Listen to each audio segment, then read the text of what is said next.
আসসালামু আলাইকুম সুপ্রিয় শিক্ষার্থী বন্ধুরা, সবাইকে আন্তরিক শুভেচ্ছা জানিয়ে আমাদের টিউটোরিয়াল শুরু করছি। তো আমরা রেস্টুরেন্টের যে প্রজেক্টটা করছিলাম সেই প্রজেক্টটা ওপেন করছি সরাসরি ব্রাউজারে। তো আমরা এই এতটুকু ডিজাইন করেছিলাম, আর এই যে নিচের ডিজাইনটুকু, এই যে ওয়েলকাম টু ফুড কোর্ট, এই যে সেকশনটা, এইটার ডিজাইনটা আমরা আজকে করব।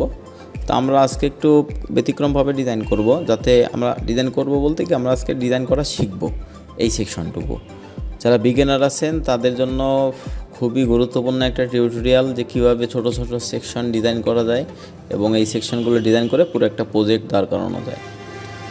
তো এইখানে আমরা আসলে যে জিনিসটা দেখতে পাচ্ছি, একটা ছবি আছে, একটা টাইটেল আছে, আর একটা ডিসক্রিপশন কিংবা প্যারাগ্রাফ আছে, আর একটা বাটন আছে রিড মোর। তো আমরা ইন্সপেক্ট এলিমেন্ট করব বেশি বেশি প্রজেক্টের ভিতরে। তো কম্পিউটারের কিবোর্ডের F12 এটা চাপ দিলে ইন্সপেক্টের অপশন আসে, অথবা আপনারা রাইট ক্লিক করে ইন্সপেক্ট এলিমেন্ট করবেন।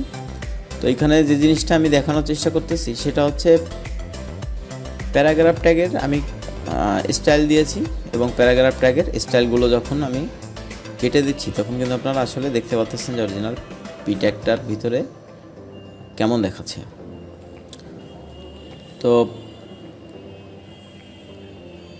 আমরা ফাইলটা রিলোড দিলে আবার কিন্তু, তো এটা কিন্তু একটা লাইভ প্রজেক্ট বলতে পারেন। আমরা আসলে প্রজেক্টটা করতেছি এবং লাইভে কিভাবে দেখা যাচ্ছে, আর প্রজেক্টটা কমপ্লিট হলে আমরা এটার প্রজেক্টটা সম্পূর্ণ শেষ করার পরে আমরা এটা ব্যাকএন্ডের কাজ করব। তো সেই পর্যন্ত আমাদের সাথে থাকবেন। আমাদের ভিডিওগুলো পাবলিশ হতে একটু দেরি হচ্ছে, বিভিন্ন রকমের কাজের চাপ। তো আপনারা কিন্তু প্র্যাকটিস করে যাবেন, নতুন কোনো ভিডিও আপলোড না হওয়া পর্যন্ত অবশ্যই প্র্যাকটিস করে যাবেন। তো ইন্সপেক্ট করে আমরা এইভাবে আমাদের টেক্সট এডিটর ওপেন করব আমরা একটু পরেই। তার আগে আমরা দেখে নিচ্ছি যে আমরা একটা সেকশন, এখানে আমরা জাস্ট একটা সেকশন নিয়েছি, সেটা হচ্ছে আমার ওয়েলকাম সেকশন। তো ওয়েলকাম সেকশনের ভিতরে আমি কমন সেকশন যেটা নিয়েছি সেটার কিছু আলাদা স্টাইল আছে, এবং মেইন যে ওয়েলকামটা পুরো সেকশনটা জুড়ে সেইটার জন্য আমি কিছু আলাদা স্টাইলিং করেছি। দেখেন আপনারা ডান পাশে খেয়াল করে, মেইন ওয়েলকামে আমি একটা প্যাডিং এবং একটা প্যাডিং টপ এবং বটম থেকে একটা প্যাডিং সেট করে দিয়েছি। আর তারপরেই আমার আছে কমন যে সেকশন, সেটা তো পজিশন রিলেটিভ, এটা আগের থেকেই দেওয়া আছে। এখানে আমরা শুধুমাত্র 3টা ডিভ নিয়ে কাজ করেছি। একটা ডিভে আমাদের আছে মূল কন্টেনার যেটা, সেটার ভিতরে আমাদের ছবি এবং টেক্সট আর হেডিং এবং বাটনগুলো থাকবে। আর এই যে পিছনে আপনারা দেখতে পাচ্ছেন, এই যে ব্যাকগ্রাউন্ডের এখানে একটা ছবি, আর এই ছোট একটা ছবি, এটা রোস্ট একটা ছবি, মানে একটা ফুডের আইটেমের ছবি, কিন্তু ব্যাকগ্রাউন্ড থেকে ভেসে আসছে। মূলত আমরা ওই দুইটারই ডিজাইন করেছি, এই যে এলিমেন্ট টপ নামে একটা ক্লাস এবং এলিমেন্ট বটম নামে একটা ক্লাস ধরে। তারপরে আমরা কন্টেনারের ডিজাইনটা করব। তো আপনারা এখানে ইন্সপেক্ট এলিমেন্ট বসে, মানে ডেভেলপার টুলসে বসে কেন করাচ্ছি, যাতে করে আপনাদের ডেভেলপার টুলসটা সম্বন্ধেও ভালো ধারণা হয়ে যায়। আসলে আমার ইমেজটা কিন্তু এই অবস্থায় ছিল। তো এই ইমেজটাকে আমি যখন এই যে আরেকটা এই যে এলিমেন্ট টপে যেটা ছিল সেইটাকেও আমি সবগুলো আনস্টাইল করে দেই। তো আনস্টাইল করার সময় দেখেন আপনারা ডিজাইনটা কিন্তু চেঞ্জ হচ্ছে, দেখছেন, অরিজিনাল ছবিতে ফেরত চলে এসেছে। এইবার এইটাকেই আসলে মূলত আমি ডিজাইন করেছি, এবং কীভাবে ডিজাইন করেছি সেটা আমি ডেভেলপার টুলসে বসে দেখানোর চেষ্টা করতেছি। আর আপনারা ডেভেলপার টুলসটা চাইলে এভাবে চেঞ্জ করে দেখতে পারেন। মূলত একজন ডেভেলপার কিন্তু আসলে ডেভেলপার টুলসে বসেই তার সব কাজ করবে, সমস্ত কিছু। টেক্সট এডিটর হচ্ছে শুধু তার মূল দলিল যেটা। তো এখানে আমরা আজকের এই সেকশনটা নিয়ে কাজ করব। আমরা শুধুমাত্র 3টা ডিভ নিয়ে কাজ করতেছি। তো ডিভের একটা হচ্ছে মেইন আমাদের কন্টেনার যেটার ভিতরে আমাদের কনটেক্সটগুলো থাকবে। তো আমরা হচ্ছে আবার এটাকে যখনই এগুলো আনস্টাইল করলাম অথবা রিফ্রেশ দিলে কিন্তু এটা আবার চলে আসতেছে আসল জায়গায়। তো ইন্সপেক্ট এলিমেন্ট বসে কাজ করার একটা সুবিধা আছে, এতে করে আপনার কোড করার দক্ষতা আরও বৃদ্ধি পাবে, এবং আপনি কিন্তু খুব সহজেই কোনো একটা প্রবলেমকে কীভাবে সলিউশন করতে হয় সেটা পারবেন। আর প্রবলেম সলিউশন আপনার করতেই হবে। ছোট ছোট HTML CSS এর প্রবলেম পড়ে, তারপরে আরও এক সময় যে আপনার বিভিন্ন রকমের প্রবলেম পড়বে, ফাংশনালিটির প্রবলেম পড়বে, জাভাস্ক্রিপ্টের প্রবলেম পড়বে, PHP, এই প্রবলেমগুলো সলভ করার জন্য আপনার মানসিকভাবে প্রস্তুতি নিয়ে থাকতে হবে সব সময়। আর যখনই আপনার চিন্তা চলে আসবে যে আমি প্রবলেম সলভ করতে পারতেছি না কিংবা আমার দ্বারা হবে না, তখন কিন্তু আপনি আর ডেভেলপিংটা করতে পারবেন না। তো আমরা কিন্তু বাম পাশের এই ইমেজটাকে সরিয়ে দিয়েছি। এই যে এই ইমেজটাকে এখন আমরা সরিয়ে দেবো। আমি শুধু এই কিবোর্ডে ডিলিট চাপ দিয়েই সরাচ্ছি। প্রতিটা ইন্সপেক্ট করে প্রতিটা এলিমেন্টকে ক্লিক করতেছি এবং আমি জাস্ট কিবোর্ডের ডিলিট বাটনটা চাপ দিয়েই এটাকে সরিয়ে দিচ্ছি। দেখেন এবার এই টপের যে ছবিটা ছিল, বটমের ছবিটাও দুইটাই কিন্তু সরিয়ে দিতে পেরেছি। আর আমরা রেসপন্সিভও চেক করব, মোবাইল ডিভাইসে আমাদের সাইটটা কেমন দেখা যাবে। তো দেখতে পাচ্ছেন এলিমেন্ট ছাড়া কেমন থাকে কিংবা স্টাইল ছাড়া কেমন থাকে। তো আমরা এটা কিছু সময়ের ভিতরে আমরা টেক্সট এডিটরে কাজ করব। এখানে আমি শুধু একটা H2 নিয়েছি, H2 একটা ট্যাগ, এবং H2কে একটা ক্লাস দিয়েছি, সেটা হচ্ছে জাস্ট পজিশন রিলেটিভ দিয়েছি, প্যাডিং দিয়েছি এবং মার্জিন বটম 30 পিক্সেল দিয়ে দিয়েছি। আর H2 টাইটেলের আর একটা ক্লাস করেছি, যেটা ক্লাসে কিছু স্টাইলিং অ্যাড করেছি, সেটা font size, line height, colour, margin, padding, এইসব। তো এই স্টাইলগুলো সারা দেখেন H2টাকে কেমন লাগছে। আর তারপরেই প্যারাগ্রাফে এই যে নিচে ডিসক্রিপশনটা দেখতে পাচ্ছেন, এটা একটা পি ট্যাগ দিয়ে করা। এই পি ট্যাগটার পরে আমি একটা বাটন নিয়েছি। তো এইখানে যেটা মজার জিনিস আপনাদেরকে দেখানোর জন্য এসেছি, সেটা হচ্ছে বাটন ট্যাগটা আপনি একটু খেয়াল করেন। আমি এখানে যে রিড মোর যে বাটনটা নিয়েছি, এটা কিন্তু আমার একটা জাভাস্ক্রিপ্টের লিঙ্ক থেকে আসছে। আর এটার যে টাইটেলটা রিড মোর টাইটেল নামেই আছে, আর সেকশন বাটন নামে একটা ক্লাস এখানে ইউজ করা হয়েছে। তো এই সেকশন বাটনটার ভিতরে কিন্তু আমি যতগুলো বাটন সেকশনে ইউজ করব, তা আমি একটা প্ল্যান করে এখানে সেকশন বাটনের ডিজাইনটা করেছি। যেরকম আমার প্রত্যেকটা আপনারা কিন্তু এখানে একটু খেয়াল করেন, এই বাটনটা রিড মোর বাটনটার সাথে এই যে সি ফুল মেনু, এই বাটনটার কিছু চেঞ্জ চলে আসতেছে, কিন্তু খেয়াল করেন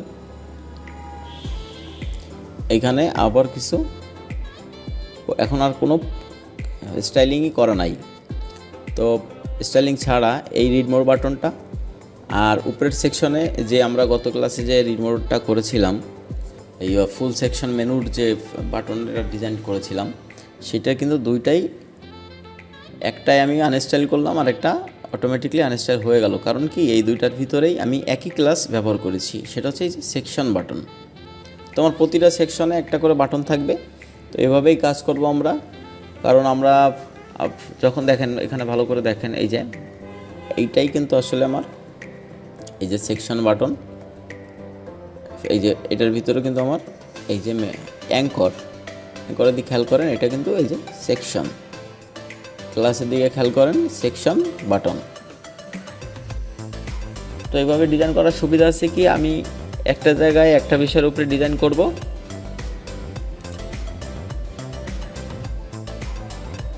তো একটা জায়গায় যখন একটা ক্লাসে যখন একটা ডিজাইন করে রাখবো আমি অনেক কিছু, সেটা যদি আমি চাই বিভিন্ন ট্যাগের ভিতরে আমি ওই ক্লাসটা অ্যাড করে আমি কিন্তু ডিজাইনটা আসলে বারবারই একই ডিজাইন দেখানোর সুযোগ আছে।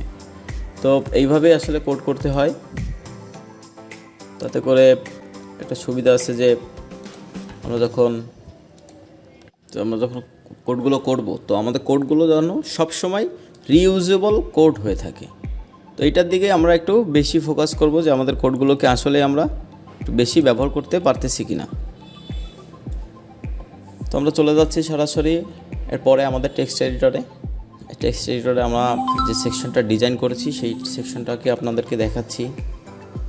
তো প্রথমে আপনারা দেখেন যে আমি welcome to food cart start একটা টেক্সটকে কমেন্ট করে রেখেছি, এরপরে আমি এই সেকশন নিয়ে নিয়েছি। এই সেকশনটা হচ্ছে আমার মেইন ওয়েলকাম সেকশন। আর এরপরে আমি 3টা ডিভ নিয়েছি, ছোট ছোট ডিভ। তার 2টা ডিভ আছে আমার, একটা এলিমেন্ট টপ এবং এলিমেন্ট বটম নামে একটা ডিভ। এই ডিভটার ভিতরে আমি জাস্ট 2টা ডিভে 2টা ইমেজ রেখেছি। একটা ইমেজ হচ্ছে এই যে, এটা হচ্ছে এলিমেন্ট 1 নামে পিএনজি এবং আরেকটা হচ্ছে এলিমেন্ট 2.png। দেখেন এটা কিন্তু কোনো কন্টেনার কিংবা রোর ভিতরে রাখিনি, যেহেতু আমি এটা ব্যাকগ্রাউন্ডের একটা ইমেজ হিসাবে ইউজ করতে চাই। তো এইটা ইমেজ, এই যে ইমেজটা এবং এই যে নিচের যে ইমেজটা, এই দুটো হচ্ছে সেই ইমেজ। তো এখন আমি চলে যাই এইচটিএমএলে। এইচটিএমএলের এই 2টা ইমেজ ট্যাগের পরে আমি যে এই ইমেজ ট্যাগ না, এই 2টা ডিভ ট্যাগের পরেই যে আমি একটা ডিভ নিয়েছি, সেই ডিভটা হচ্ছে কন্টেনার নাম করে। প্রতিটা সেকশনে একটা করে কন্টেনার থাকবে। তো এই কন্টেনারের ভিতরে আমার মেইন কন্টেন্টগুলো থাকবে। তো কন্টেনারের ভিতরে আমি একটা রো নিয়ে নিয়েছি। রোর ভিতরে এটা হচ্ছে বুটস্ট্র্যাপের রো এবং বুটস্ট্র্যাপের জাস্টিফাই কন্টেন্ট সেন্টার নামে ক্লাস এবং বুটস্ট্র্যাপের অ্যালাইন আইটেম সেন্টার নামে যে ক্লাসটা আছে, যার কারণে আমাদের টেক্সটগুলো অটো আর কি এই ক্লাসের মাধ্যমে জাস্টিফাই কন্টেন্ট হয় সেন্টার চলে আসবে এবং অ্যালাইন আইটেম সেন্টার হয়ে যাবে। তো এগুলো আমরা সিএসএসও ইউজ করতে পারতাম। তো সিএসএসে আমরা অল্প কিছু কোড করব, বেশিরভাগই আমরা বুটস্ট্র্যাপ দিয়ে, যেহেতু আমরা রেসপন্সিভ করব, রেসপন্সিভের জন্য আমরা বেশিরভাগ বুটস্ট্র্যাপ ইউজ করব। তো এই রোর ভিতরে আমি 2টা কল নিয়েছি, একটা হচ্ছে 6 এবং একটা 6 লার্জ ডিভাইসের জন্য, আর কল উপরে যে কলটা নিয়েছি সেটা হচ্ছে মিডিয়াম ডিভাইসের জন্য, কল 8। তো কলের ব্যাপারটা তো আমি আপনাদেরকে আগেই বলেছি যে পুরো উইডটাকে আপনি 12টা ভাগে ভাগ করে আপনার প্রয়োজন মতো আপনি কল ব্যবহার করবেন। কল হচ্ছে কলাম, কলামের ছোট একটা সংক্ষিপ্ত রূপ। এটা হচ্ছে বুটস্ট্র্যাপ থেকে পাওয়া গেছে। এখান থেকে কল LG6 অর্থাৎ বুটস্ট্র্যাপের লার্জ ডিভাইসের জন্য 6 কল অর্থাৎ অর্ধেক। এরপর আমরা ওয়েলকাম কন্টেন্ট নামে একটা ডিভ নিয়েছি, যেটার ক্লাস ওয়েলকাম কন্টেন্ট, এবং এটার ভিতরে আমরা আমাদের H2টাকে রাখবো, P ট্যাগটাকে রাখবো যেখানে ডিসক্রিপশন লেখা আছে, আর তারপরেই আমরা বাটনটাকে রাখতেছি, সেটা হচ্ছে একটা অ্যাঙ্কর নিয়ে। আর আপনারা ডান পাশে খেয়াল করে দেখেন, এটা আমি এখানে মেইন ওয়েলকাম কন্টেন্ট এবং H2 একটা আফটার বিফোর এবং একটা সেকশন বাটনের ওয়েলকাম কন্টেন্টের যে সেকশন বাটনটা সেটার একটা ডিজাইন করার জন্য আমি 2টা ক্লাস অ্যাড করেছি। তো এখান থেকে আসলে আপনাদের বুঝে নিতে হবে যে কিভাবে প্রজেক্টে কিভাবে কাজ করতে হয়, প্রজেক্টে কিভাবে একই কোডকে কিভাবে বারবার ব্যবহার করতে হয় এবং সেকশন ওয়াইজ কিভাবে ডিজাইন করতে হয়। তো আমার এই সেকশনটায় মূলত 3টা ডিভ এবং প্রথমে 2টা ডিভ এবং তারপরের যে ডিভটা হচ্ছে মেইন ডিভ। এই সেকশনের আমি পুরো কোডগুলোকে খুলে দিচ্ছি, আর আপনারা নিশ্চিন্ত থাকেন প্র্যাকটিস করার জন্য এই কোডগুলোকে প্রজেক্ট শেষে আমরা সোর্স কোড অবশ্যই প্রোভাইড করব। তো সোর্স কোড দিয়ে আপনারা অবশ্যই প্র্যাকটিস করবেন বেশি বেশি। আসলে ডেভেলপমেন্টের ব্যাপারটা হচ্ছে যত বেশি আপনি প্র্যাকটিস করে পারেন, যত বেশি প্র্যাকটিস করবেন ওইটাই আপনার কিন্তু কাজে দেবে। তো আমরা একটা জিনিস দেখি, এখন আমরা যে কোডগুলো করেছি তার HTML-গুলো যদি আমরা কমেন্টস আকারে আস্তে আস্তে কমেন্টস আপনারা অবশ্যই করতে পারেন। আমি পুরো যতটুকু কমেন্টস করবো ততটুকু মার্ক করে কন্ট্রোল এবং স্ল্যাশ এটা চাপ দিয়ে আমার এই সেকশনটাকে কমেন্ট করে নিচ্ছি।